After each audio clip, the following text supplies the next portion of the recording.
tous. Eh bien, il est 12h30 exactement. On démarre le ZCL avec deux invités qui sont déjà là. Je salue Madame Annick Thébiamelsan, bonjour. Bonjour. Qui est la commissaire de l'exposition temporaire qui s'ouvrira dans 2 jours au MAC, et Thierry Létang, incontournable Thierry Létang du MAC, du Memorial Act, comme on dit, MAC en abrégé. Et donc, on recevra plus tard Martine Fazer qui fera sa chronique culture, selon Martine, comme d'habitude. Minka Yankamala sera là pour la chronique psycho. Et entre-temps, on aura reçu Gérard Hiller qui va nous parler d'une exposition qui se fait dans la région du Rézé. Voilà un petit peu le sommaire de nos invités, mais l'actualité, elle est un petit peu sociale aujourd'hui ou ça se calme Kisa? Disons que ça se calme aujourd'hui. Notre journal, oui, un petit peu plus diversifié. Il y a moins de grève, moins de blocage. D'accord, on va y aller.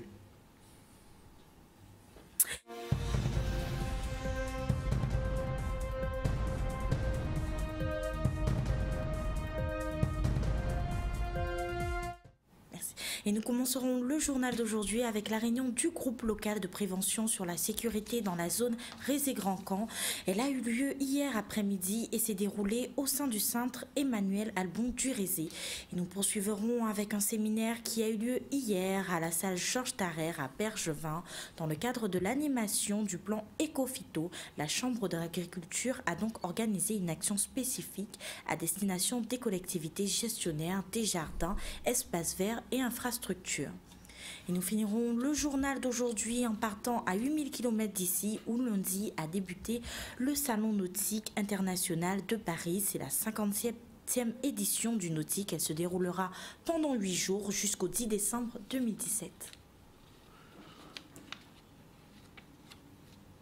Voilà, merci donc à Kissa qu'on va retrouver tout à l'heure pour le développement du journal. Je signale, vous le savez déjà, que la star du rock français, Johnny Hallyday, décédé depuis hier soir à 74 ans d'un cancer. Martine reviendra dans la chronique culturelle tout à l'heure. Pour l'heure, nous allons parler avec, je vous l'ai dit, Annick Thébiamelsan et aussi avec Thierry Létang, puisqu'il y a une exposition qui aura lieu, qui va se dérouler, qui est prête pratiquement. Elle est prête, cette exposition, finalement? Tout est fini? Oui, on peut dire qu'elle n'est pas complètement finie. Vous savez, il y a les finitions de dernière heure qui sont parfois les plus importantes. Non, mais elle est en bonne voie d'achèvement. Alors, Madame Annick Thébiamelsan, elle est donc commissaire de cette exposition Glissant et Garcia Marquez a visiblement comme ça, dit comme ça, un écrivain, on va dire, antillais, caribéen, martiniquais, de l'autre côté un écrivain colombien, qui n'est jamais venu en Martinique, à ma connaissance. Quel lien entre ces deux pour créer une exposition sur la Caraïbe, la solitude de la Caraïbe? Bon, d'abord, je veux dire qu'il est venu en Martinique. Ah, il est venu? Ah, ben voilà. Ben, et même en Guadeloupe. Garcia Marquez? Oui. Ah bon? Passé, oui. Ah ben ça, je ne savais pas. Oui, sauf qu'il est passé incognito, parce que c'est un homme qui a cheminé lui aussi.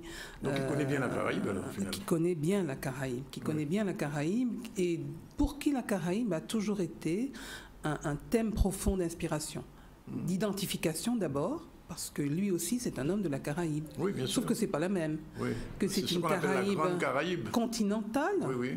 Une Caraïbe continentale qui est effectivement le nord de la Colombie. Une Caraïbe où il y a, par exemple, qui est même assez insolite, si on réfléchit à une Caraïbe avec les sommets de Santa Marta, là, qui font presque 6000 mètres de hauteur avec des sommets enneigés, c'est particulier. Oui. Mais c'est une Caraïbe, c'est la costa du nord-est de la Colombie. Et Garcia Marquez s'est toujours défini, lui. Il disait même, c'était même sa manière la plus comment dire, peut-être profonde d'ailleurs de le dire. Je ne suis rien d'autre qu'un Caraïbe nostalgique. Et qu'est-ce qui vous a mis sur la piste pour cette union, enfin, j'ai envie de cette union entre ces deux écrivains? Alors, je veux dire, d'abord, la piste, c'est une décision du Memorial Act, qui a, avec la décision prise par Jacques Martial et Thierry Létang, qui a pensé que dans sa mission, il y avait effectivement celle d'explorer la Caraïbe, de découvrir la Caraïbe, de la faire connaître et de montrer justement que par-delà les différences, par-delà les zones grises en quelque sorte qui sont liées à l'histoire, qui fait qu'effectivement, d'où cette idée du titre de l'exposition, solitude au pluriel, parce qu'évidemment il y a une solitude historique qui font que, vous avez raison de dire, qu'entre deux hommes comme Édouard Glissant, l'un né à la Martinique, et Garcia Marquez, né en Colombie, on sait très bien que l'histoire n'a pas créé de lien direct. Absolument. Et que ces liens, qui pourtant existent, c'est à nous de les chercher aujourd'hui. Oui. Donc je dirais que l'exposition est la quête, est vraiment la quête des chemins, des confluences qui, à travers les grandes différences qui existent entre les deux œuvres, ce sont deux œuvres totalement différentes, qui n'ont pas grand-chose à voir l'une avec l'autre à première vue. Mais en les approfondissant, et ce serait intéressant que les deux auteurs soient avec nous d'ailleurs, ils seraient peut-être lui-même surpris de voir que, quoi qu'ayant été contemporains, parce qu'ils ne se sont pas rencontrés, quoi ne s'étant jamais rencontrés, Glissant mentionne Garcia Marquez, qui ne mentionne jamais Glissant, qui par contre mentionne Aimé Césaire, il fait plus que mentionner Aimé Césaire, puisqu'il a consacré à Aimé Césaire, il a fait d'Aimé Césaire l'un des personnages d'un conte qui ouvre son recueil 12 contes vagabonds. Ce conte, bonjour Monsieur le Président, bon voyage Monsieur le Président, nomme et donne à Aimé Césaire un rôle dans sa fonction de poète et de maire de la ville de Fort-de-France. Mais il n'empêche, je vous dis que, bien que n'ayant pas connu Édouard Glissant, je pense que Marquez serait particulièrement heureux et surpris de voir que, à travers, dans cette exposition, nous avons essayé et nous avons, je pense, des convergences qui nous permettent de montrer que la Caraïbe est diverse et riche. Et Thierry je retourne vers Thierry, puisque Thierry, c'est l'organisateur de toutes ces expositions depuis 3 ans, pratiquement 3 ans au Mémorial. Thierry, je vous pose la même question, qu'est-ce qui vous a mis sur la piste, puisque Madame Thébi a dit que c'est une décision du Mémorial. Oui, c'est d'abord cette collection Édouard Glissant que nous avons, que la région Guadeloupe est managée par le Mémorial Act. On parle de cela. Et comme le dit Annick, nous sommes centre caribéen d'expression et de mémoire de la traite et de l'esclavage. Mais pas seulement.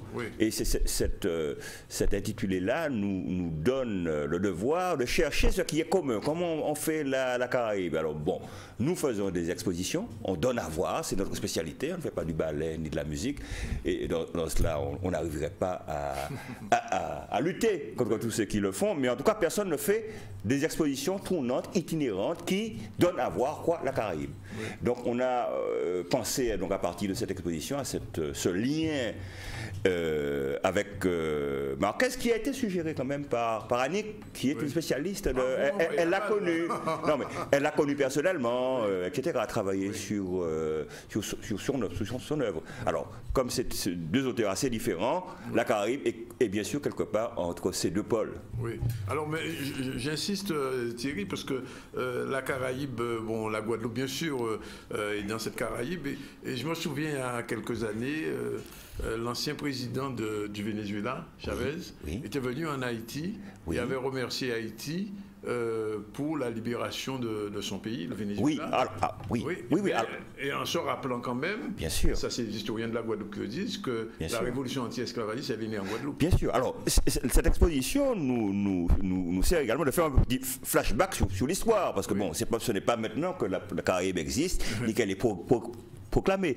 Donc, à un moment donné, sur quelques modules, on détache les héros fondateurs de cette Caraïbe, et parmi lesquels, bien sûr, alors, le héros colombien, vénézuélien, c'est Bolivar, mais où on explique que quand même, Bolivar est devenu Bolivar grâce à quelques autres zigotos qui étaient des Caribéens, notamment le président Pétion, qui a aidé, alors, avant Bolivar, qui a aidé d'abord Miranda, parce que le tout premier, le fondateur était Miranda, a aidé Miranda, a aidé Bolivar. Bolivar, premier échec, il retourne complètement dépenaillé en Haïti. Pétion le soutient avec 6000 fusils, des hommes, lui donne des gens, jusqu'à ce qu'il réussisse in fine. Et surtout, il a été également aidé, un troisième personnage que nous distinguons, par un capitaine, un corsaire de Victor Hugues, qui est un Saint-Lucien de naissance, mais qui finalement a beaucoup évolué à Grenade, et qui est le capitaine Jean-Baptiste Bidault, qui est non seulement un héros de Sainte-Lucie, mais un héros de la Caraïbe, parce qu'il va aider Miranda.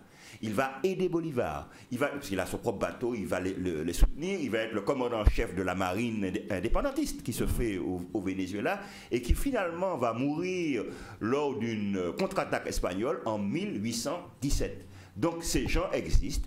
Bien sûr, la Guadeloupe est à la base de cet internationalisme indépendantiste dès 1800, etc. Donc, tous ces gens, toutes ces actions-là, quelque part, parlent de cette Guadeloupe fondamentale. Donc de l'histoire. Alors l'histoire et la littérature, Annick Tébia, comment vous arrivez à faire le lien? Mais d'abord avec ces deux écrivains, je parle, bien sûr. Oui, mais d'abord les deux auteurs le font. Oui. Les deux auteurs font ce lien. Oui, c'est vrai. Parce que pour eux, l'histoire est une source permanente de leur inspiration, de leur quête, de leur réflexion. Alors on vient de parler à l'instant de Simón Bolívar et de tous ses héros. On pourrait parler aussi de Toussaint Louverture, auquel Édouard Glissant consacre une pièce de théâtre, une monographie. Et c'est intéressant de voir d'ailleurs comment ces deux auteurs ont cherché, et c'est peut-être parmi les confluences que nous essayons de démontrer dans cette exposition, ces deux auteurs finalement sont partis d'une réflexion qui finalement leur est quelque part commune, sur une Caraïbe où il y a eu successivement des strates qui nous amènent à l'époque contemporaine. Évidemment, le monde amérindien, tout à fait. Le monde amérindien, le monde caraïbe, mais aussi le monde amérindien des autres peuples amérindiens continentaux, dont certains survivent aujourd'hui en Colombie. Il y a 60 langues amérindiennes parlées aujourd'hui en Colombie. Et dans l'œuvre de Garcia Marquez, on voit apparaître dans Cent ans de solitude un certain nombre de personnages qui sont amérindiens. Alors, il y a donc le monde amérindien, ensuite le génocide, que malheureusement nous ne pouvons pas nier, qui historiquement fait en sorte que par exemple aujourd'hui en Guadeloupe, l'amérindien fait partie d'une histoire que l'on croit passée. Et ensuite nous avons la traite négrière. Alors les deux auteurs ont travaillé chacun à sa manière sur cette traite négrière. Édouard Glissant, vous le savez, en a fait vraiment un chemin, un fil conducteur de son œuvre. Chez Garcia Marquez aussi, elle est importante. Vous avez un livre, par exemple, comme De l'amour et autres démons, qui se passe à Cartagena de Indias, et qui est une fresque historique que Garcia Marquez a structurée autour des ravages faits en Colombie, à Cartagena, par notamment tout ce qui vit, toute l'action combinée du pouvoir politique espagnol et de son corrélat immédiat qui était l'inquisition religieuse, etc. Voilà.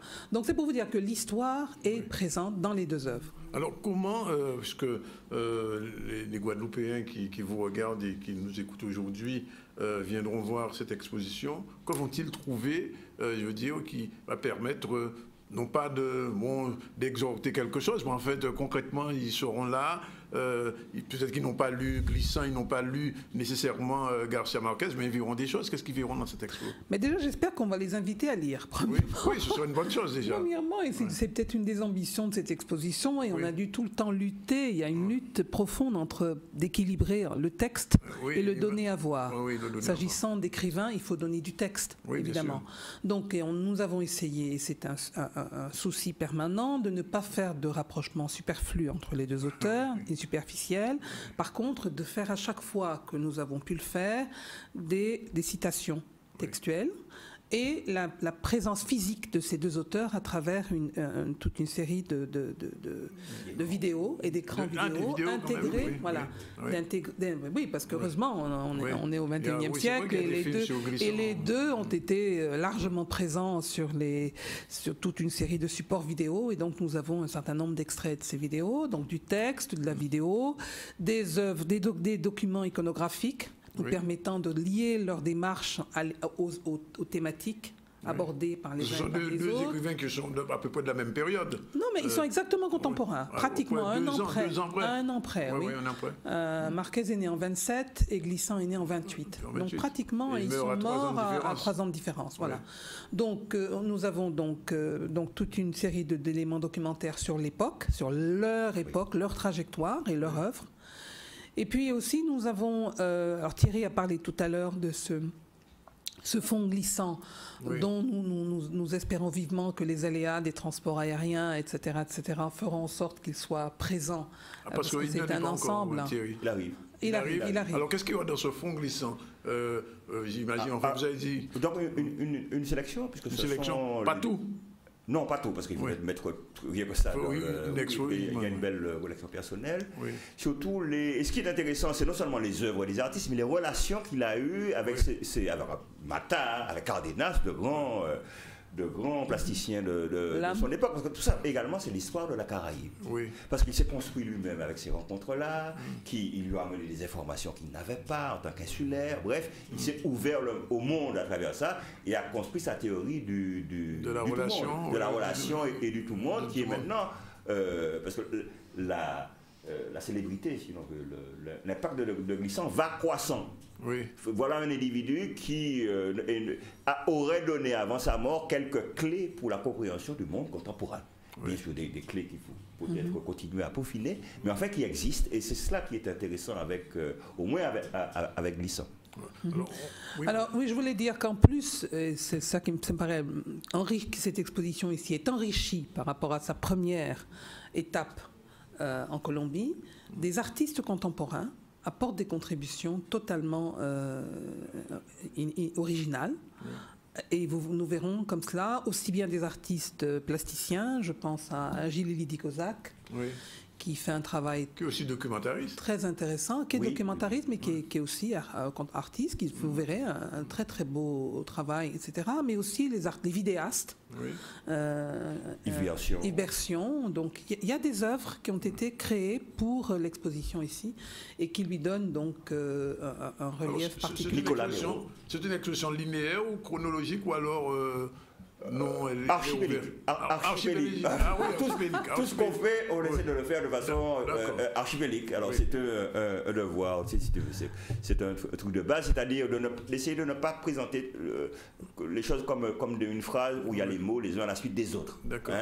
Alors bien sûr, il y a un parcours, mais le visiteur déambule et peut passer d'une impression à une autre. Pour éviter la linéarité, pour casser ça. Voilà, alors, et d'ailleurs, le travail fait par le muséographe avec lequel nous avons collaboré, Pierre Cattel, est intéressant à cet égard. Vous verrez, il a recréé des modules qui sont en fait des petites îles, finalement, qui sont des îles à qui on peut donner une certaine sinuosité. Bon, on peut effectivement circuler entre elles et bon, il me semble que ça devrait donner envie de lire. Alors, c'est ça l'objectif. Comment vous avez travaillé avec Thierry? Parce que bon, vous n'êtes pas de la même école, vous êtes documentariste, vous avez travaillé beaucoup sur Césaire, peut-être plus sur Césaire que sur Glissant.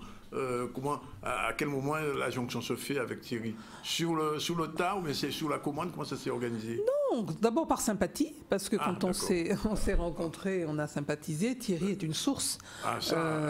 Une source particulièrement riche, inépuisable de curiosité, de trouvailles, etc. De découvertes. Avec Jacques Martial, ils font un tandem formidable. Jacques étant lui préoccupé, comme vous savez, par lui aussi, par la Caraïbe, par l'écriture, par la gestion de cette affaire qui est le Memorial Act, évidemment. Et puis, non, je pense qu'on a trouvé des complémentarités avec Thierry. Il faut dire que c'est une coproduction. Hein. Il n'y a pas que nous, Memorial Act, ni Annick. Il y a eu les Colombiens également qui ont amené toute dans l'année de la Colombie, c'est ça. Donc on s'est réunis en Colombie à plusieurs reprises, et ici en Guadeloupe à plusieurs reprises, pour fonder cela. Il y a toute l'équipe de Colombie. Parce que les gens n'imaginent pas tout ça. Ils viendront à l'expo, ils verront une expo. Parce que l'exposition a eu sa première édition en juin-juillet en Colombie. Là, on l'a upgradé, augmenté pour la Guadeloupe, et on pense qu'elle aura donné... Mais c'est un travail commun. Son avenir de cette expo. Il y a beaucoup de pays qui la demandent. Cuba la veut. Cuba la veut absolument, parce que Marquez était très invité entre guillemets. Oui, la fondation que... C'est la ville Castro. D'autres villes de Cali, par exemple, le demandaient. Bogota, Bogota et Carthagène voulait, mais au même moment... Carthagène la voulait maintenant. Ça veut dire qu'elle sera en français et en espagnol? Elle est en français et en espagnol. Elle est bilingue. Elle est bilingue. Et puis on va ressortir le catalogue pour ça. Et je crois même que Saint-Pétersbourg a demandé cela. Même Saint-Pétersbourg. Oui. Parce que ce sont des gens qui sont connus dans le monde. Oui, bien sûr. C'est-à-dire donc, ce sont des clés. Que quelque chose soit fait par des Caribéens. Thierry vient de dire que Glissant va crescendo. Et Garcia Marquez, nous savons qu'il est déjà au panthéon etc. Donc il est évident que le sujet intéresse. Et en plus, c'est intéressant aussi de se dire que la Caraïbe intéresse. Tout à fait. Parce que on sait qu'elle a été au cœur pendant le XXe siècle, on sait qu'elle a été au centre d'épisodes particulièrement comment dire, chaud de la guerre froide, mais jusqu'à maintenant. Elle l'est toujours d'ailleurs. Elle continue à être. Alors je voulais juste te dire peut-être une chose sur Simone Bolivar. Il me semble que c'est important aussi, et peut-être c'est une des choses qu'on aurait pu développer, mais on n'a pas pu le faire, montrer que le personnage de Bolivar va plus loin que ce qu'on dit de lui dans un certain nombre d'utilisations politiques aujourd'hui. C'est-à-dire, alors allez-y. Mais non, quand on parle de république bolivarienne... Oui, ça c'est les Vénézuéliens. Non, mais je vous dis, mais c'est important de montrer que le personnage de Bolivar et de tous ces personnages fabuleux avec lesquels il a... C'est Libertador aussi qu'on dit de lui. Il a vécu... Voilà, Bolivar s'est battu pour un certain nombre d'idéaux, qui d'ailleurs ont à voir avec les idées des Lumières, d'accord ? Il a compris qu'il fallait abolir l'esclavage. Il l'a compris et il a agi en conséquence. Et s'est engagé auprès de Pétion à le faire. Il s'est engagé, voilà, l'aide haïtienne a été octroyée à condition qu'il abolisse l'esclavage. Et Bolivar est un personnage qui historiquement mérite notre respect autant que Toussaint Louverture. Pas très connu en Guadeloupe malheureusement. Et il n'est pas très connu. Alors qu'en fait il est dans un continuum qui commence avec la révolution haïtienne, la révolution ici en Guadeloupe, 1902. Il est dans 1802. Oui, il est dans cette continuité là. Oui, tout à fait. Il ne surgit pas comme ça. C'est pas un éclair, non. Il a des antécesseurs, des antécédents. Et c'est ici qu'il les prend. Dans la Caraïbe, physiquement et intellectuellement. J'encourage vivement la lecture en particulier du livre que Garcia Marquez lui a consacré, qui était un roman, qui s'appelle Le Général dans son labyrinthe, qui est un livre relativement court à lire et qui est magnifique parce que justement toute cette dimension intra-caribéenne du personnage, Garcia Marquez la développe. Et voilà. Donc, alors, ça s'ouvre le 9, c'est ça? Ça s'ouvre le 9 jusqu'à fin avril. Jusqu'à fin avril, donc à peu près 6 mois. Donc, tout le monde devrait venir voir. Tout le monde viendra. Voilà, les écoles. On se fera l'écho, ne vous inquiétez pas. Sur ça, on en parlera ici et ailleurs, on en reparlera. Alors, une petite question d'actualité, parce qu'on ne peut pas y échapper. Avant-hier, M. Macron a cité le Memorial Act en parlant de réparation. Vous êtes au courant? Non, vous ne savez pas. Alors, on lui a posé une question sur les réparations mémorielles et il disait que la France ne peut pas accorder de réparation mémorielle pratique, financière aux descendants des esclaves. Mais par contre, le Memorial Act était pour lui l'exemple type de ce qu'on peut faire en parlant de non, je sais pas. Vous savez pas ça. Bien, alors, nous apprenons simplement parce qu'il y a longtemps que c'est dans le dit ou le non dit. Simplement que l'aide au mémorial doit être effective avec quelques espèces trébuchantes qui viennent soutenir. Alors s'il dit ça, c'est bien. Mais oui, bien sûr, s'il dit ça signifie que c'est plus qu'une reconnaissance. Puisqu'il n'était pas en France, il était en Algérie quand il a dit ça. D'accord. Parce que c'est ce qui manque au Memorial Act pour décoller véritablement. Uniquement quelques sous en plus dans le volant culturel. D'accord. J'espère que... Parce qu'au lieu de faire une exposition par an, comme ça on en ferait deux. Qui tourneraient et qui serviraient à tout. Oui. Je pose toujours la question à Thierry, mais enfin, je sais déjà la réponse. Ces expositions passent, malheureusement, ne demeurent pas chez nous. Non, mais elle pourrait retourner. Non, c'est nous qui voulons. Ça veut dire, est-ce que le mémorial a la possibilité de... Je ne veux pas dire de stocker, mais enfin de garder. Effectivement, la possibilité physique n'est pas encore là. In fine, il faudra y penser. On peut mettre quelques conteneurs en plus. Mais l'effort du mémorial, le faire uniquement pour la Guadeloupe, n'est pas très intéressant. Il est encore plus intéressant que ce que fait la Guadeloupe soit diffusé dans le monde et un peu partout pour voir qu'effectivement, ici on produit. On n'est pas seulement des consommateurs d'expositions, on fait entrer des expositions, on pourrait le faire. Ça coûte très cher, mais qu'on est des producteurs de quelque chose, de vouloir dire... voilà. En tout cas, nous sommes contents de vous avoir reçu, Madame Tébia et donc Géry, et puis on donne rendez-vous aux Guadeloupéens, aux gens qui nous regardent. Alors vous savez qu'on est vu en Martinique et en France, alors les Martiniquais verront cette exposition? Oui, j'espère, puisque maintenant avec les bateaux, il y a une pub qui va être faite également, parce qu'ils sont très intéressés, bien sûr, par la problématique. Et que, donc, la saison qui vient, on va doubler le nombre de visiteurs. Et puis surtout avec les croisières maintenant. Il y a beaucoup de Martiniquais qui viennent en Guadeloupe par la croisière et de Guadeloupéens qui vont en Martinique par la croisière. Donc, c'est comme ça qu'on fait la Caraïbe. Le tourisme culturel et mémorial, ça fonctionne. Oui, en tout cas, là, il y a les bases sérieuses pour qu'il existe. Effectivement. En tout cas, on vous remercie. Oui, mais ce que je voulais dire aussi, c'est que c'est important peut-être qu'elle pense à aller en Martinique, parce que le principe même de son itinérance, c'est qu'elle s'enrichisse à chaque étape. Donc, voilà, donc ce serait, je crois, important et qu'effectivement, qu'on considère que sa circulation est un enrichissement. Bien. Ben, on l'a noté. Voilà. Merci d'être venu. Il est 12h55, le temps de développer le premier titre avec Keïssa. Oui, et comme je vous le disais, hier en après-midi, il y a eu une réunion du groupe local de prévention sur la sécurité dans la zone Rézé-Grand-Camp. Elle s'est déroulée au sein du centre Emmanuel Albon du Rézé, sous l'égide du sous-préfet. Une réunion qui s'inscrit dans le cadre du mieux vivre. Écoutons le maire de la ville des Abîmes, Éric Jalton. Nous sommes dans une réunion avec un groupe local de prévention GLP.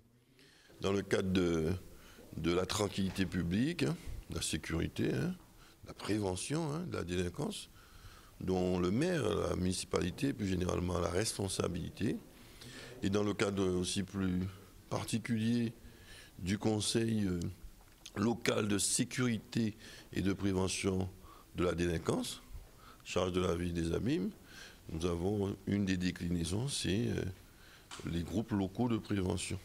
Ce sont des groupes de travail, d'observation, de discussion, de prospection concernant les problèmes de sécurité qui peuvent se poser dans un territoire donné, des quartiers, qui rassemblent les autorités, évidemment, compétentes en matière de sécurité, premier chef la municipalité, mais aussi les services de l'État, mais aussi les commerçants, les entreprises qui sont dans le quartier, les forces vives, les associations, les particuliers qui s'intéressent à ces problèmes, de sorte de voir comment on peut améliorer la tranquillité publique dans un quartier, la sécurité plus généralement, et participer ainsi à une plus forte cohésion sociale, à mieux vivre ensemble dans les quartiers qui seraient dès lors dépourvus, au moins qui seraient moins pourvus en termes d'insécurité, de délinquance, de criminalité en tout genre. Donc aujourd'hui, nous commençons. Nous sommes à une étape sur Grand Camp, Rézé, avec ce GLP qui est dédié à ces territoires, ces grands quartiers de la ville des Abîmes, qui, comme d'autres, malheureusement, connaissent une insécurité récurrente, auquel nous nous attaquons par tous les moyens, dont celui-ci. Et voilà, il est 12h58. Vous êtes en direct de RHT 89.8, mais aussi de C10 FM 103. On se retrouve après la pub.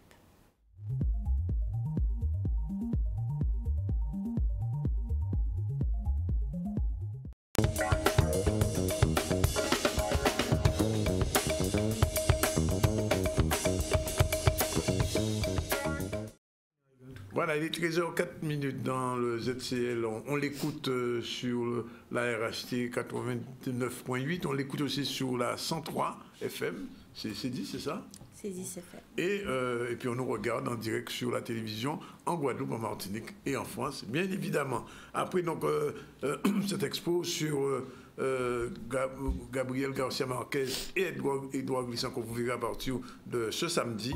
On va parler tout à l'heure d'insertion, mais avant, avec Gérard Hilaire qui est là, mais avant, on fait un rappel des titres avec notre ami Keïssa et ses lunettes.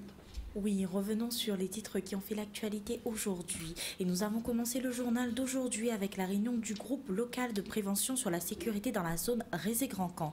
Elle a eu lieu hier après-midi et s'est déroulée au sein du centre Emmanuel Albon du Rézé. Et nous poursuivrons avec un séminaire qui a eu lieu hier à la salle Georges Tarrère de Bergevin dans le cadre de l'animation du plan Éco-Phyto. La Chambre d'agriculture a donc organisé une action spécifique à destination des collectivités gestionnaires de jardins, espaces verts et infrastructures. Et nous finirons le journal d'aujourd'hui en partant à 8000 km d'ici où lundi a débuté le Salon Nautique International de Paris. C'est la 57e édition du Nautique. Elle se déroulera pendant 8 jours jusqu'au 10 décembre 2017.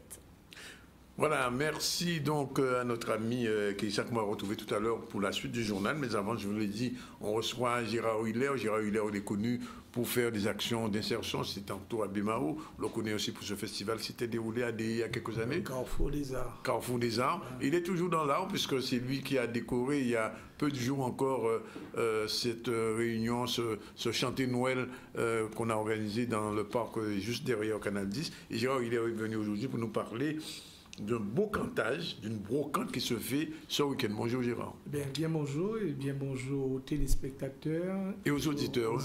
On nous écoute à la radio aussi. Alors oui, alors le projet en elle-même, c'est de pouvoir rassembler et brocanter. Et l'objectif de Caribbean Art, c'est de faire des actions. Alors on va faire des actions de remobilisation avec les jeunes et les personnes âgées, parce que c'est de l'intergénération qu'on met en place. Et parce qu'il y a un constat, c'est pas un constat, on s'est rendu compte que les parcs sont vides et que les personnes âgées ne descendent plus en bas. Mais tout ça, il faut attendre. Alors l'objectif pour nous, c'est de regarder qui gens nous a fait en sorte le mieux vivre ensemble, mais parce que nous avons un projet, un laboratoire du mieux vivre ensemble. Et en laboratoire, parce que tout le monde parle de mieux vivre ensemble. Oui. Mais là, nous avons travaillé avec des spécialistes, avec des gens, pour nous montrer qui a donc quartier réservé, ces laboratoires-là. Nous avons commencé les carbés et nous avons fait toutes ces autres quartiers réservés là.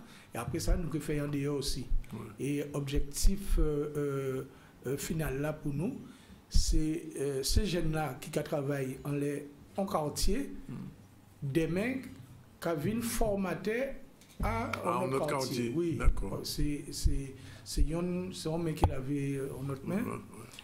Et l'objectif final, c'est de faire que tout le monde apprenne à assembler, apprenne à nier l'amour, parce que ces jeunes-là, ça, faut pas nous voir un qui dément, un qui tibou qui en la rila, tibou qui mauvais, parce que dans yo ni des tibou qui a fait des bêtises assez intéressants. Et quand on a découvert de jour en jour, en trois quartiers là, et pour nous, c'est faut bailler main ces petits gars, faut nous kébeyo, faut nous bailler l'espoir, parce qu'on a plutôt quoi, c'est des petits bougs justement le fait que ces grands monde ou ces monde moyen d'âge capacité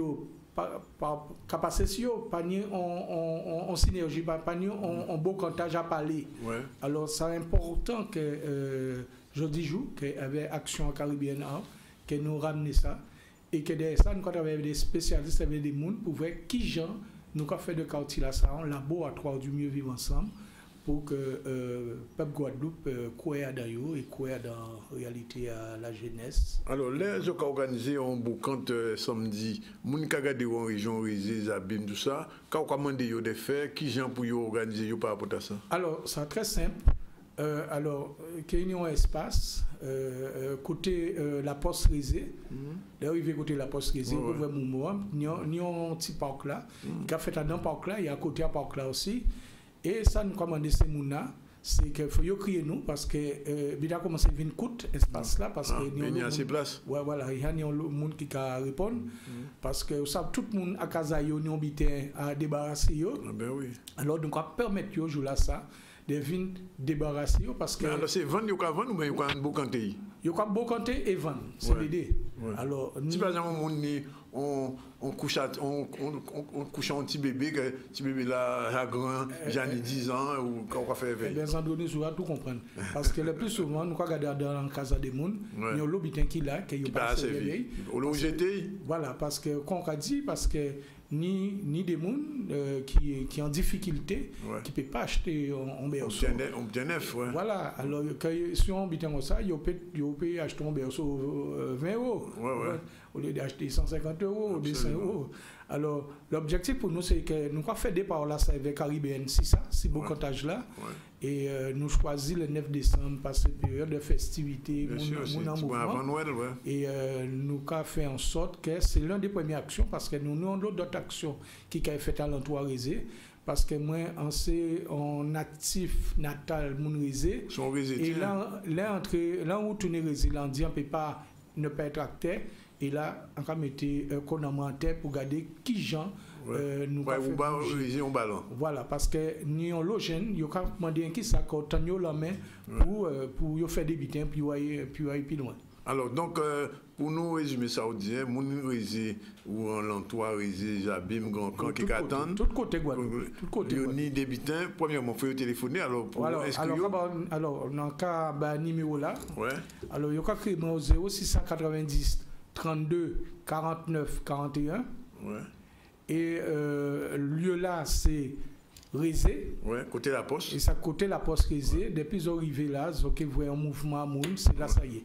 Ce sera de quelle heure à quelle heure? Alors de 7h à 13h, 7h du matin à 13h. Alors fois que c'est mon arrivé 5h30, 6h, puis on peut organiser. Oui, on ordre. Voilà. Est-ce que c'est mon ami habitant avant la Ouadibou côté, il y a un habitant à payer ou bien. Alors nous avons fait des tirs, des emplacements. Nous avons fait pour organisation là lui-même parce que c'est pas ça qui a rapporté nous l'argent. Nous avons demandé 5 €. Ah, on peut demander rien. Ouais, nous commandé 5 € pour participation là. Ouais.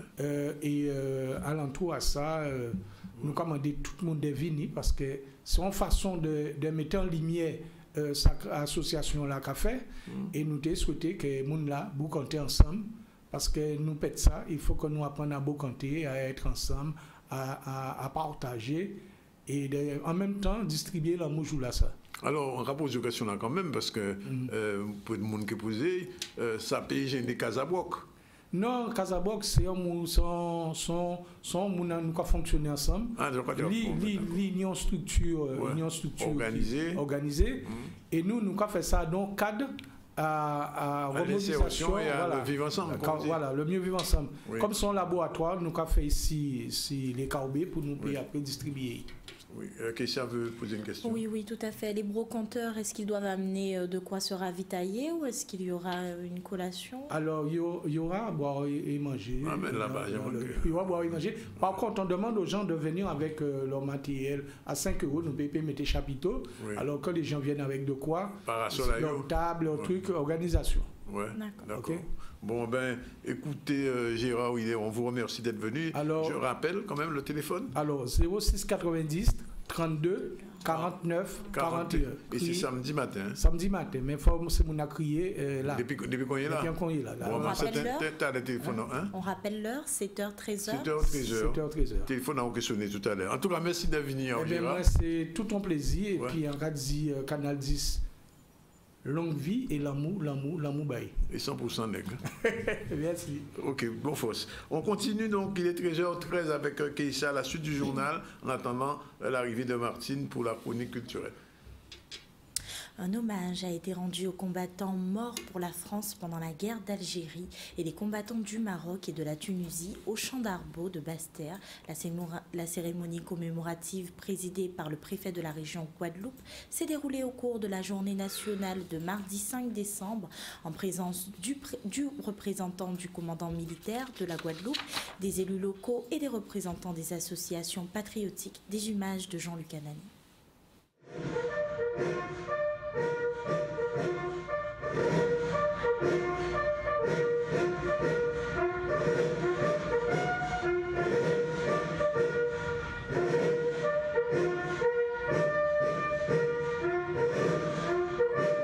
Inauguré au cœur de la capitale, le monument érigé en hommage à nos morts pour la France pendant la guerre d'Algérie et les combats en Tunisie et au Maroc. Ce mémorial national concrétise pour toujours la reconnaissance de la nation envers nos 30 000 camarades morts au champ d'honneur dans cette guerre qui n'en portait pas le nom et qu'ont vécu des centaines de milliers de militaires, appelés du contingent, de rappelés, de carrière, sans omettre de citer avec reconnaissance les harkis et les supplétifs. Il y a 55 ans, une guerre, commencée 8 ans plus tôt et longtemps niée, s'achevait. Son souvenir demeure vivace et encore douloureux pour beaucoup d'hommes et de femmes qui eurent à en souffrir. Ce conflit et ses conséquences ont bouleversé la France comme l'Algérie. L'armée française dut affronter des combats multiples et violents, les appeler et les rappeler durent participer à cette guerre cruelle. Et pour beaucoup, rentrèrent en métropole, meurtris dans leur chair et dans leur âme.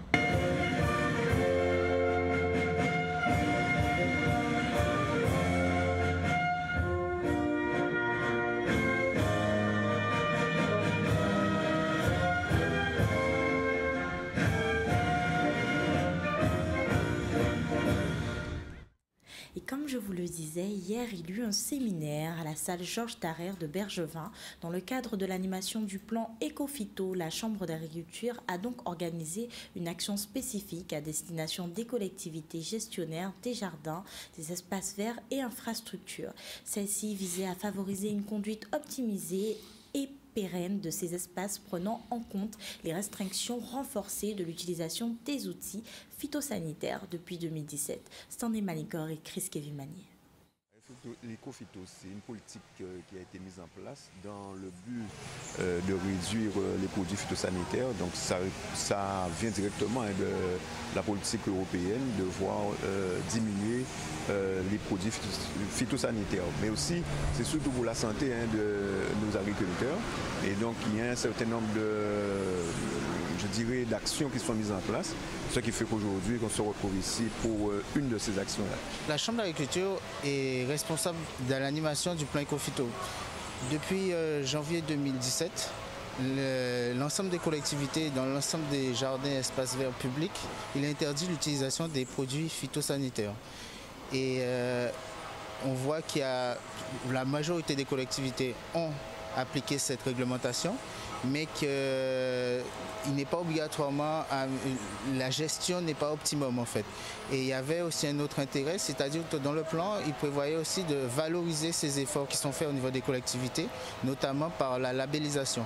Et donc à travers cette journée, on voulait d'une part communiquer sur le plan Éco-Phyto, mais aussi partager avec la Frodon Martinique sur les travaux qu'ils ont mis en place depuis plusieurs années pour labelliser, pour accompagner les collectivités vers une labellisation sur un zéro phyto en fait, c'est-à-dire la gestion des espaces verts sans l'utilisation de produits phytosanitaires.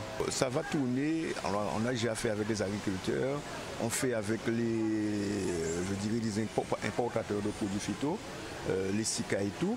Et là, c'est surtout les collectivités, puisque vous n'êtes pas sans savoir qu'il y a des collectivités qui utilisent des produits phytosanitaires pour faire de l'entretien, notamment dans les rues, au niveau de certains bâtiments. Donc il est important qu'eux aussi soient informés, de telle sorte qu'ils puissent savoir ce qu'il y a lieu de faire par rapport à la politique qui est mise en place dans le cadre du Éco-Phyto. Alors c'est vrai que souvent on met en avant les agriculteurs sur l'utilisation des produits phyto, mais il n'y a pas que les agriculteurs comme utilisateurs. Comme je vous disais, il y a aussi les jardins et les jardiniers qui peuvent utiliser ce type de produits, les collectivités qui l'utilisent. Et donc c'est aussi l'intérêt pour tout le monde de franchir le cap et de réduire l'utilisation pour préserver la ressource en eau et aussi le bien-être de l'ensemble des Guadeloupéens. Et comme je vous le disais tout à l'heure, dans nos titres, lundi a débuté le Salon Nautique International de Paris. C'est la 57e édition du Nautique. Elle se déroulera pendant 8 jours jusqu'au 10 décembre 2017. Au menu, 1000 bateaux, 700 exposants et activités sportives extrêmes. À cet effet, près de 200 000 visiteurs sont attendus à la porte de Versailles. Maurice Cessé. Parce que, comme je l'ai dit expliqué à plusieurs reprises, nous sommes une île entourée d'eau. Nous n'avons pas les moyens de créer de grandes entreprises de construction automobile, de construction navale comme on le fait à Saint-Nazaire. Mais si nous avons la possibilité de développer toutes les activités autour du nautisme pour nos jeunes, avec nos petites entreprises, les petites je dis bien, comme de construction navale comme Fort-Aubin, le développement de notre activité touristique, l'accompagnement des pêcheurs, la formation de nos jeunes skippers avec Guadeloupe Grand Large de manière à leur permettre de créer leur emploi, c'est une manière pour nous de vraiment développer l'économie bleue qui rentre dans notre programme politique. L'économie bleue, l'économie verte, mais aussi ce que nous appelons de nos voeux depuis quelque temps, le nouveau modèle économique. nous avons les éleveurs, l'aquaculture, nous avons les pêcheurs que nous allons accompagner qui vont partir au large. Nous avons des jeunes actuellement qui veulent s'adonner au métier de la mer et c'est pour cette raison que nous avons cette volonté de créer le lycée de la mer avec le conseil départemental à Terre-de-Bas. Donc mettre les moyens autour de l'eau pour pouvoir créer de la richesse de l'emploi pour la Guadeloupe. Vous savez, notre ambition c'est de faire venir en Guadeloupe 1 million de touristes, créer 1 millier d'emplois directs et indirects et pourquoi pas 1 milliard de chiffre d'affaires. Mais pour cela, c'est avec des manifestations telles que le TGVT, la Caroudiette, l'arrivée de la route du Rhum en 2018, faire venir un maximum de monde en Guadeloupe, que nos hôtels soient remplis, que nos restaurants fonctionnent, que nos petits lolos puissent fonctionner, cela amène de la richesse. Et c'est ainsi que vous faites augmenter les chiffres d'affaires de votre région. On a cette volonté, comme je le dis, ensemble, si tout un chacun se met ensemble, on peut réussir. Mais pour cela, il faut qu'il y ait une paix sociale chez nous, il faut que notre jeunesse ait de l'espoir, que notre jeunesse puisse voir qu'on est derrière eux, derrière elles, on a envie de les accompagner et je pense que de là, on pourra faire quelque chose de bien pour la Guadeloupe. Donc déjà, comme vous l'avez dit, événement mythique qui a fait connaître la Guadeloupe, qui fera encore connaître la Guadeloupe dans le monde. Les barrières tombent au niveau de certains pays. Maintenant, c'est de donner les moyens aux organisateurs, que ce soit du sport, l'OCS Sport de Saint-Malo de la Guadeloupe, de manière à ce que ce soit encore une réussite. Et nous allons signer la convention avec eux sur les 3 éditions à venir, de manière à s'assurer et à préparer cette manifestation qui est vraiment mondialement vue, connue et qui nous amène énormément de touristes en Guadeloupe. Donc mettre les moyens pour que ce soit encore une réussite. Il est 13h23. Tout à l'heure, nous devrions recevoir Martine Fazer pour notre chronique Culture selon Martine. Vous êtes toujours en direct du ZCL, mais aussi de RHT 89.8 et de C10 FM 103. On se retrouve après la pub.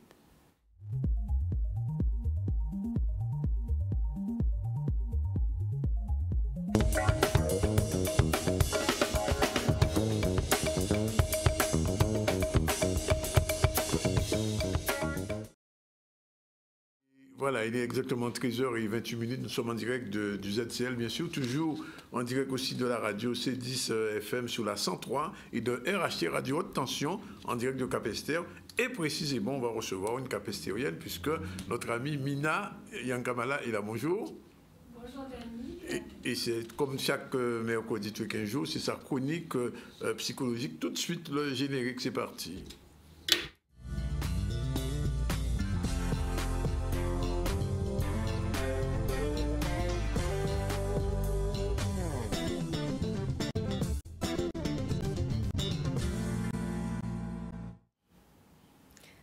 Bonjour à tous les téléspectateurs. Et les auditeurs. Et les auditeurs. Oui, qui vous écoutent en ce moment.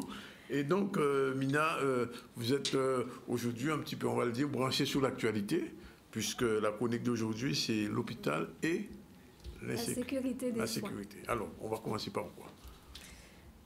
Donc, le point de départ, c'est l'incendie du CHU. Du CHU qui a eu lieu le mardi 28 novembre 2017 et qui a remis à l'ordre du jour les problèmes de sécurité des soins à l'hôpital. Oui. Donc, c'est au total 460 patients qui ont été évacués vers d'autres établissements de santé de la Guadeloupe, tels que les hôpitaux publics, les cliniques privées. Oui. Voilà. Et même l'hôpital de Cap-Esther. Oui, tout à fait. Oui. Et donc, il y a même eu un hôpital provisoire qui a été construit en urgence pour pallier à ce drame.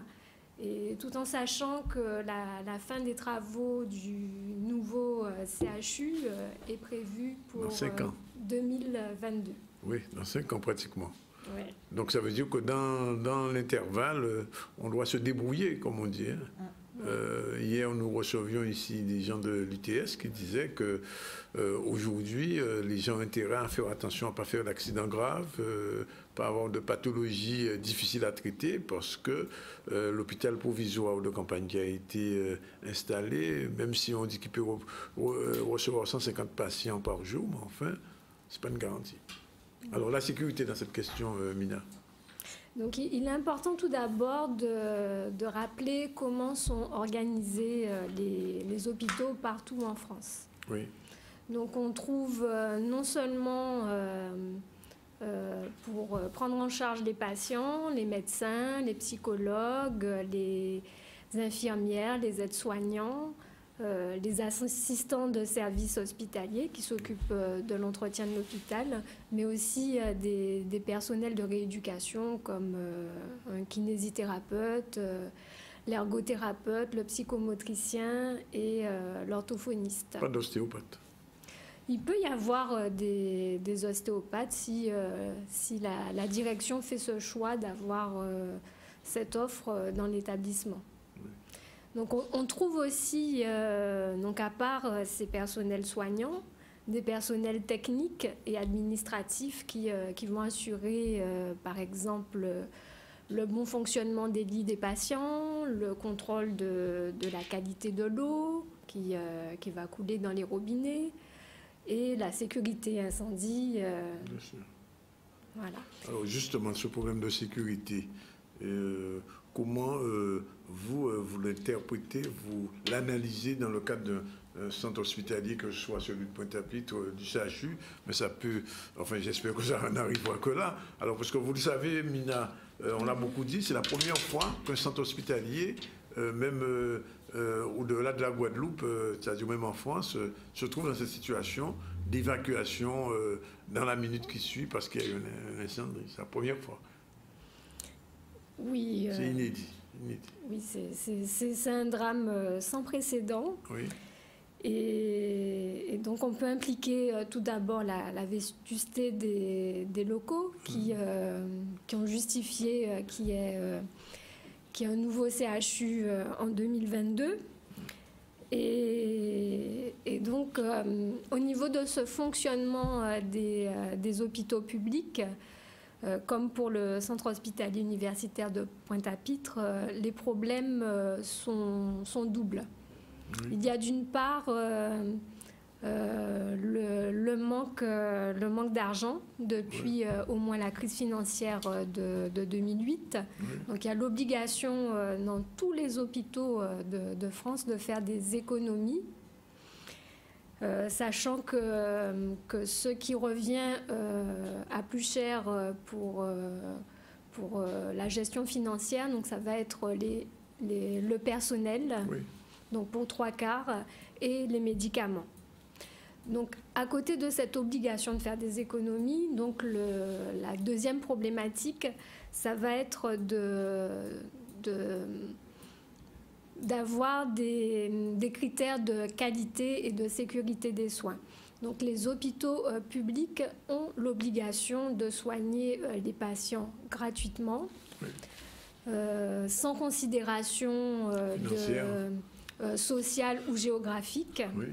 Et à tout moment. C'est ce qu'on appelle la continuité des soins. Donc on a bien compris que qualité et sécurité, ça nécessite de l'argent. Oui. Et malheureusement, on est dans une marchandisation de la santé, vous le savez, en ce moment.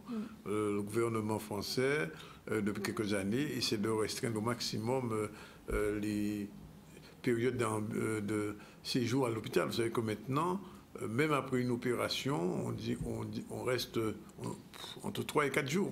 Même après un accouchement. Même après un accouchement. Même après un accouchement. Oui. Ce qui est quand même quelquefois préjudiciable s'il y a des complications. Alors, on continue à explorer ça avec Mina. Donc effectivement, par rapport à cette durée d'hospitalisation qui est réduite, donc on parle même de chirurgie ambulatoire. Ambulatoire, oui. Voilà. Et donc c'est ce qui pousse de plus en plus les syndicats à pointer du doigt les mauvaises conditions de travail. Oui. Donc ces problèmes de déficit économique et de sécurité et de qualité qui sont obligatoires amènent à des comportements nocifs qui peuvent être mis en œuvre par certaines directions. Donc ça peut être le recours à des petits contrats pour pallier au manque de personnel et de cadres.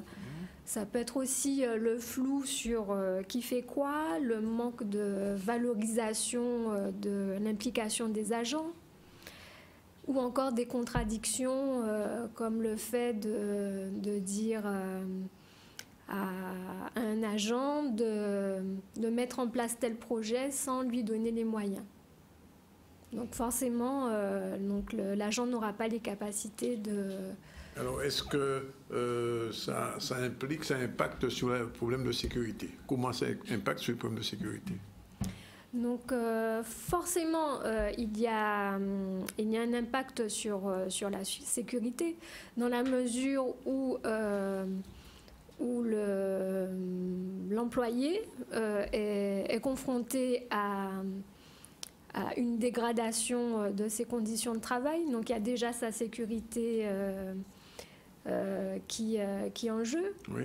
Et donc, un agent qui n'est pas dans les meilleures conditions pour assurer les soins pour les patients ou pour assurer ses missions techniques ou administratives. Donc ça met en danger aussi la sécurité des patients. Du groupe, en fait, si à l'échelle le plus bas, c'est ce que vous êtes en train de dire, Mina, à l'échelle le plus bas, l'employé lui-même n'est pas sécurisé, il ne peut pas sécuriser l'ensemble, quoi, c'est ça. D'ailleurs, on a vu qu'il y a un employé du CHU qui est dans un état, jusqu'ici, comme on dit, stationnaire, parce qu'il a respiré les gaz la fumée pendant au moins 2 heures, et aujourd'hui, il est très malade. Alors, est-ce que vous avez le sentiment, puisqu'on a beaucoup dit, les syndicats l'ont dit, que les questions de sécurité sont suffisamment prises en compte dans les hôpitaux, d'une manière générale?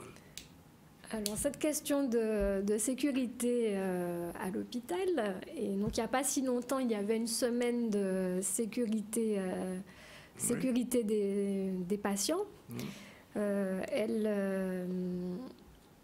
fait partie des préoccupations du gouvernement, et à côté de toutes ces problématiques de manque d'argent et d'obligation du service public. Donc il y a des pistes qui sont envisagées, et le maître mot, ça va être de mutualiser. C'est-à-dire que plusieurs établissements vont devoir mettre en commun leurs dépenses de santé à travers ce qu'on appelle les groupements hospitaliers de territoire. Oui. Donc, il y en a 3 en Guadeloupe, je crois. Pour la Guadeloupe, on en a 2. Donc, le groupement hospitalier Sud Basse-Terre et celui de Saint-Martin, Saint-Barthélemy. Et il a signalé que 4 établissements ne font pas partie de regroupement. Oui. Voilà. Donc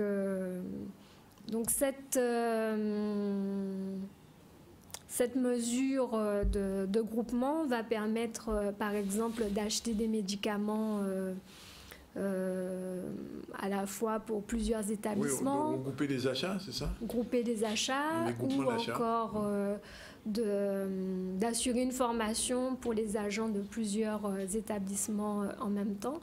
Et ainsi, en achetant en gros, ça coûte moins cher. Oui. Est-ce que c'est fait?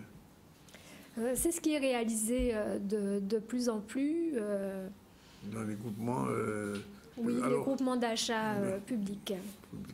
Alors, quels sont les... Enfin, je ne sais pas, je pose la question.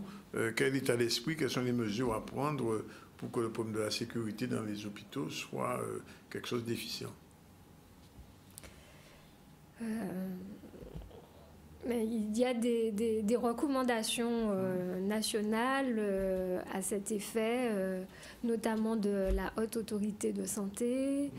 Il y a des mesures de vérification qui sont réalisées, mais là, on se retrouve face à un centre hospitalier qui est vraiment très vétuste. Oui. Et donc le drame est arrivé. Donc il était prévisible? Je crois qu'il y a eu des signaux préalables, Mais pourtant, Mina, je pose quand même la question. En parlant de vétusté, avant le bel hôpital qui existait à Capesterre, ce qui existait avant, c'était pas du dernier cri, quand même. L'hôpital, le vieil hôpital de Capesterre. Le centre en matière de sécurité de de vétusté, oui. Comment il était cet hôpital? Les projets prennent du temps à sortir de terre. Et donc justement, j'ai parlé des personnels soignants, techniques, administratifs, et surtout du directeur qui est en charge tout ce qui concerne l'établissement et également le personnel.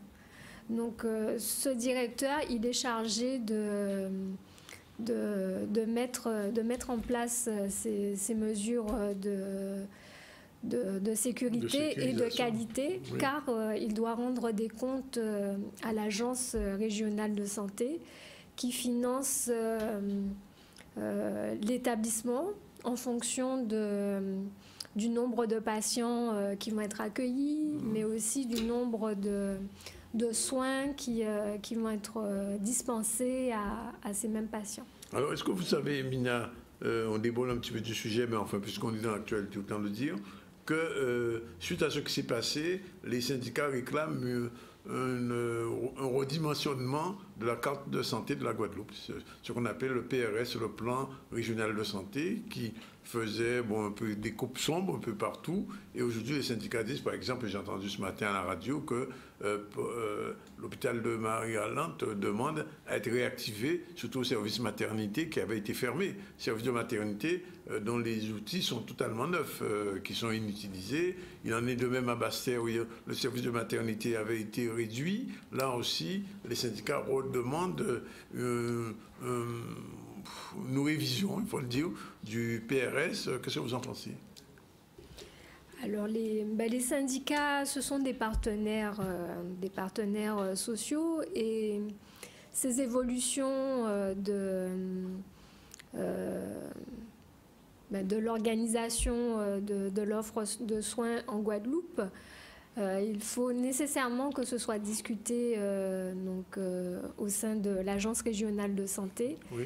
Et il y a aussi ce qu'on appelle le schéma régional de l'offre de soins, le SROS, le SROS, qui détermine la répartition. La répartition dans chaque établissement de telle activité de médecine, de chirurgie, d'obstétrique, ou bien des activités médico-sociales. Comme l'EHPAD, l'établissement d'hébergement des personnes âgées dépendantes. Oui, des patients sont dispatchés sur Capesterre-Belle-Eau. Je me souviens avoir reçu ici même des syndicats qui disaient que l'hôpital de Capesterre-Belle-Eau, tout neuf qu'il soit, il y avait encore des fuites d'eau, il y avait des difficultés. Est-ce que les patients qui sont là seront accueillis dans des conditions idéales? Alors, ces patients sont déjà installés. À Capesterre, au sein du centre hospitalier de Capesterre-Belle-Eau, et donc ils disposent d'une qualité de soins optimale. Ouais. Bon. Voilà, donc nous avons eu justement la visite de la ministre de la Santé samedi. Donc elle a pu constater que les installations sont de dernier cri. Et tout va bien, puisque je me souviens que le directeur du centre hospitalier de Capesterre, rappelez-moi le nom du centre hospitalier, il a un nom? Le directeur... Non, le centre même Capesterre, l'hôpital de Capesterre, il a été nommé, il a un nom désormais. Non, c'est le centre hospitalier de Capesterre. Il n'a pas un nom de docteur, il n'a pas encore attribué un nom... Le docteur, il y a effectivement des noms de médecins pour chaque service. Chaque service. Bien. Écoutez, Mina, on vous remercie. Cet éclairage qui était nécessaire après ce qui s'est passé. surtout le problème de la sécurité et vu sous l'angle psychologique. Il est 13h46. On va faire un rapide tour vers le moule, puisque je crois que Martine est en train d'arriver un petit peu en avance sur son horaire. C'est peu dire, pour ne pas dire en retard, puisqu'il est 13h46. Et Martine va devoir dérouler dans le temps qui lui reste, c'est-à-dire dans 2 minutes et demie, elle va devoir dérouler sa chronique culturelle selon Martine, mais on lui fait confiance puisqu'elle reviendra sur le décès de Johnny Hallyday, puisqu'on en a parlé. Elle a un certain nombre d'éléments chaque fois sur l'animation culturelle. Martine, bonjour. Bonjour Danick, bonjour tout le monde. Quoi de neuf? Vraiment à la bourre aujourd'hui, oui. Désolé, bonjour tout le monde. Petits désagréments sur la route qui m'ont vraiment perturbé, mais bon, je suis là, j'ai porté malheur comme on dit. Oui, ça. Ah ouais, ça t'aimerait d'en dire un peu, j'ai arrivé. Ouais, bon, arrivé quand même. Et arrivé. Ouais. En tout cas, bonjour aux auditeurs, bonjour également donc aux téléspectateurs, à mon fan club. J'ai encore rencontré quelques personnes hier. Ça y est. Donc, son fan club n'arrête pas de grossir. Je suis obligée maintenant de les saluer. Donc, et puis merci de m'avoir attendu pour ça. Alors une petite chronique, vous êtes incontournable. Tu le sais. Oui. Elle est magnifique. Hein. C'est ça que je lui disais. Elle est tellement modeste qu'elle me disait, mais non, je suis pas arrêtée. Non, elle est super géniale aujourd'hui. Je ne le dis même pas pour ta collaboratrice, elle l'est tout le temps. Oui. Mais comme ma collègue, je la vois une fois sur deux, donc elle est magnifique. D'accord. Alors au sommaire, bien sûr, un éphéméride aujourd'hui, très rapidement, puisque nous sommes le mercredi 6 décembre, 340e jour de l'année. Il vous reste plus que 25 jours pour aller faire vos courses. Je voulais vous faire une démonstration de Noël auquel j'ai assisté la dernière fois à Carrefour, pour ne pas nommer, mais j'y reviendrai parce qu'on a encore le temps de vous publier quelques photos là-dessus. En tout cas, c'est la Saint-Nicolas le 31 décembre. Enfin, on est aujourd'hui à la Saint-Nicolas, on la fête, on fête ce saint parce que c'est celui qui précède ou qui préfigure Noël et qui préfigure le Père Noël. Dans toute l'Europe de l'Est, dans toute l'Europe du Nord, aux États-Unis, Santa Claus, c'est celui qu'on nomme lorsqu'on veut apporter des cadeaux aux enfants et surtout des chocolats, dans la mesure où Santa Claus, c'est si les chocolats ne sont pas pourris. Hein. Sauf s'ils ne sont pas pourris. Mais le principe, c'est que les enfants déposent de l'avoine sur le bord des fenêtres et Santa Claus passe dans la nuit ramasser l'avoine pour nourrir son âne et il laisse des chocolats en échange. D'accord. Bien, ça c'est pour la petite chose qui nous prépare à Noël et à l'Avent, mais vous savez qu'aujourd'hui c'est un jour spécial parce que nous allons parler de l'idole des jeunes, ce 6 décembre. Je vais donc poursuivre bien sûr aussi avec une chronique que j'avais commencée la semaine dernière sur la Guinée, on va parler un peu mode, et puis voilà, ça sera tout pour aujourd'hui avec quelques agendas si j'en ai le temps. On revient tout de suite sur mon actualité d'aujourd'hui. C'est une actualité chaude, tu l'as compris. On continuera en surnommant cet article, on l'appelait l'idole des jeunes, mais on l'appellera toujours, je pense, l'idole des jeunes. Il est mort ce 6 décembre. Vous avez compris qu'il s'agissait de Johnny Hallyday. Pour ceux qui suivaient la vie de ce rocker, eh bien, moi, ça m'a vraiment touché ce matin d'apprendre ce décès. Ce rocker français connu au-delà des Amériques, puisqu'on l'appelait là-bas, on le surnommait l'Elvis Presley de français. Et j'en parle parce que ce n'était pas que j'étais... une fan à proprement parler de la première heure, mais ce chanteur tout de même, il a largement baissé ma jeunesse à moi aussi. Avec les copains, je me souviens, on avait une cave qui était aménagée dans les sous-sols de l'immeuble où nous résidions, et là, tous les fins de semaine, nous faisions des surbooms. Alors les surbooms de l'époque étaient des surbooms bien pensants, où on ne s'embrassait pas, en tout cas pas beaucoup, et on dansait à une certaine distance. Est-ce que ça valait le coup? Mais on dansait sur du Jazz Brown, on dansait à Barry White. On dansait aussi sur les Temptations et sur Dinah Ross. Oui. Je dois reprendre mon souffle. Et puis bien sûr les Jackson 5. Et à côté de ça, nous dansions aussi sur du Johnny Hallyday. Alors on dansait sur des titres genre...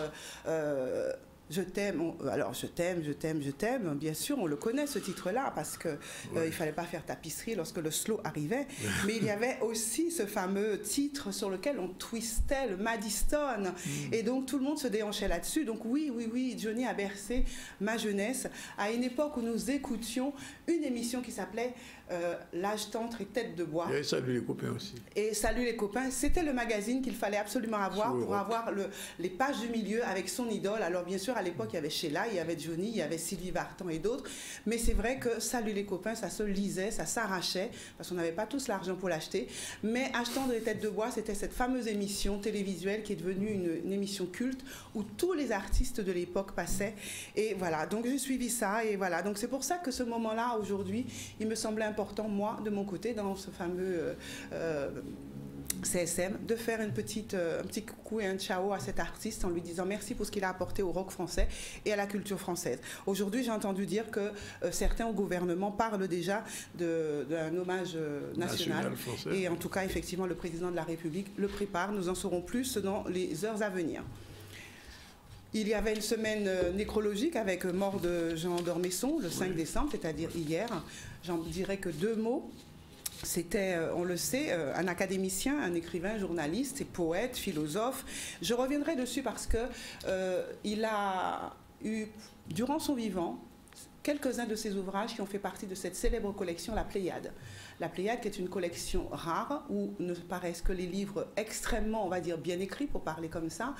Et souvent, lorsque tu as ton nom, tu as un de tes titres dans cette collection de Gallimard, c'est que tu es déjà mort. Or, lui, il a eu cette chance de son vivant. C'est un peu son concours à lui. Donc, je reviendrai sur la Pléiade et puis sur la mort de cet écrivain philosophe parce qu'il avait de très bons mots que j'aimerais vous reciter. Et puis, bon, voilà. On va vite aller. Je vous ai parlé la semaine dernière de la Guinée. Je ne reviendrai dessus que sur le côté mode. Le tissu wax dont on vous a parlé, eh bien, j'ai eu l'occasion d'aller dans des souks où il était question de kilomètres et de hauteur sous plafond de tissu wax et tissu basin. Donc, même si je n'ai pas le temps de vous raconter l'histoire de ce tissu prodigieux, qui, on le sait quand même, a été largement créé par un Belge et ensuite fabriqué, et jusqu'à aujourd'hui, dans les Pays-Bas. C'est en tout cas eux qui en ont la primeur. C'est pas vraiment un tissu africain. C'est pas un tissu africain, mais on l'appelle tissu africain parce que tout simplement, c'est vrai que avec des dessins, les dessins qui sont faits essentiellement inspirés de l'art africain. Et puis également une particularité, c'est que certains tissus sont faits à l'effigie de certaines familles et des grandes causes de l'Afrique. Donc on y reviendra peut-être, mais wax, il faut le savoir, en anglais, ça signifie cire, et c'est cette cire qu'on passe sur ce tissu de part et d'autre qui lui donne à la fois sa brillance, mais également sa tenue. Donc voilà, je vous ai fait un petit florilège de quelques tenues féminines et masculines repérées durant les 46e assises de la presse francophone, florilège de photos, portées aussi bien par les hommes que par les femmes. C'était un véritable moment de bonheur que de voir tous ces mannequins et modèles défiler devant nous chaque jour avec leurs tissus. Les a-t-on vus, les modèles? Ils arrivent. Alors ça, ce sont les hôtesses que nous avions lors des 46e assises. Mais il y a aussi des hommes, et vous me verrez peut-être une fois, là, voilà, ces messieurs sont habillés soit en tenue boubou, ou soit en costume fait à partir de ce tissu. Puis il y a aussi des officiels en tenue plus classique. Là, c'est moi. Bon, ben voilà, je me faisais avec un homme très beau, très élégant, donc je me suis dit, je ne vais pas me refuser ça. On continue. Voilà, on a eu vraiment de très très belles. Alors, je n'ai pas sélectionné toutes les photos, mais il y avait vraiment de très très belles tenues. Les couturiers font vraiment des merveilles. Là, c'était l'un des musiciens que nous avons eu qui nous a accompagnés et qui a accompagné aussi l'une des séances des assises. Vous voyez, sa tenue est tout simplement sublime. Et puis, cette femme très très belle au premier rang, le jour où le président de la République était là et qui avait une fonction à l'ambassade, me semble-t-il. Et enfin, ces deux demoiselles qui vont finir, qui avaient une tenue très colorée, très belle. Vraiment, je leur ai demandé l'adresse de leur couturière, mais nous n'avions plus le temps de faire coudre les tissus que j'avais achetés, les pagnes que j'avais achetés. En tout cas, et pour finir, je vais juste vous donner 2-3 agendas. Très rapidement, vous savez qu'en ce moment, c'est Chanter Noël. Alors, Chanter Noël tout patou, en pays là. Donc, je n'aurai pas le temps de vous donner toutes les adresses. On en reparlera, mais je vais m'arrêter sur un Chanter Noël qui est celui de Radio Gaillac, qui aura lieu le 8 décembre, c'est-à-dire ce vendredi. Auditeurs, amis, parents, alliés, vous pouvez venir chanter Noël avec Radio Gaillac ce 8 décembre.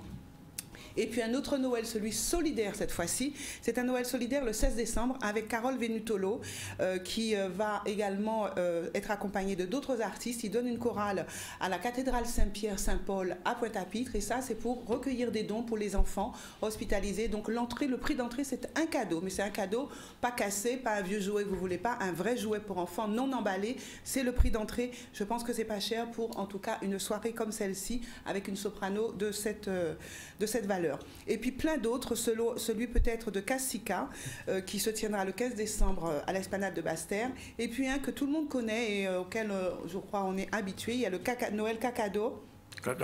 Cacador, oui. À Vieux Habitants, du 15 au 22 décembre. Voilà, c'est un rendez-vous de tradition à Noël. Il ne faut pas le manquer. Il y aura un concours du plus gros Cacador. Et il y aura aussi des temps forts à Cousinière et au Bourg les 15 et 22 décembre. En tout cas, tout ça, vous allez le retrouver sur l'ensemble des sites. Et puis, on vous en reparlera. Et puis, j'avais peut-être une dernière chose aussi. Au Moule, le 14 décembre, eh ben, c'est moi qui fais un chanter Noël. Alors, j'espère que vous viendrez. Eh oui, le 14 décembre au Moule, derrière Fola, derrière le fort en traduction. Oui. Donc, chanter Noël avec le groupe, je ne sais plus le nom. 444, non? Non. Ils vont me danser. C'est le groupe. Ah, pas parfait, perfection. Ça va me venir. Fais-moi gagner 15 secondes et je trouve le nom du groupe. Oui. En plus, j'ai mis leur photo là. Mais c'est pas possible. Pourquoi j'ai ce trou de mémoire? Ce sont des choses qui arrivent. C'est des choses qui arrivent. Oui. Donc voilà, je vous ai dit le maximum. Et puis sinon, ça y est, j'ai retrouvé, je crois, amenez vos cotiques. Et c'est le groupe Pulse. Précision, d'accord. T'as vu, c'était pas très précis, mon truc. Pas difficile à trouver. Merci Martine, il est 13h57, juste un petit rappel rapide des titres d'information avec Keïssa qui a quitté son portable, mais qui est prêt à faire ce rappel des titres aussi. Et nous avions commencé le journal d'aujourd'hui avec la réunion du groupe local de prévention sur la sécurité dans la zone Rézé-Grand-Camp.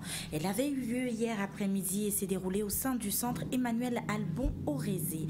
Et nous avons poursuivi avec un séminaire qui avait eu lieu hier à la salle Georges Tarrère de Bergevin dans le cadre de l'animation du plan Écophyto. La Chambre d'agriculture avait donc organisé une action spécifique à destination des collectivités gestionnaires des jardins, espaces et infrastructures.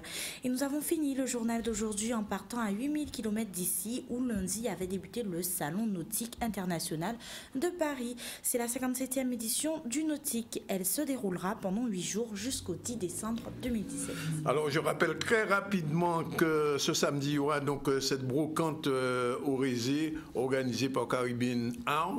On a vu Gérard Hiller et puis très important, cette exposition au Mémorial Hack. Je vous invite à la voir au Mémorial Hack.